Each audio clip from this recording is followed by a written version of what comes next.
review by the Scottish Prison Service into the case of a double rapist who was charged as a man and sent to Corntonsvale Women's Prison found that at no point were any women at risk of harm.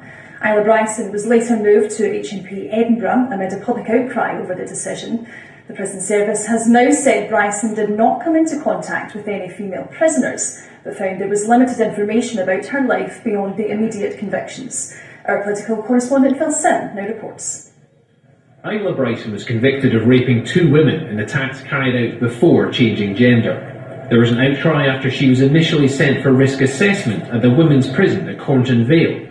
Bryson has since been moved to the male prison estate to await sentence, but questions for politicians have persisted, with protests held outside Holyrood today. This has been part of a policy that's been in place for a very, very long time. It's a pure self-ID policy, and it has resulted in some incredibly violent, dangerous male offenders being placed in prison with some incredibly vulnerable women. An urgent review by the prison service has now concluded that Bryson did not come into contact with any other prisoners at Cornton Vale, and no women were put at risk, but they have said they had limited information beyond the immediate convictions. While further reviews are carried out, the Justice Secretary has decided that all newly convicted or remanded trans prisoners will initially go to a jail which lines up with their sex at birth. That will be very often a process which is undertaken in a segregated environment before an assessment is made as to where the person goes. And if it turns out the person has that history, then of course they will not be going to, if they're a trans woman, to the female estate.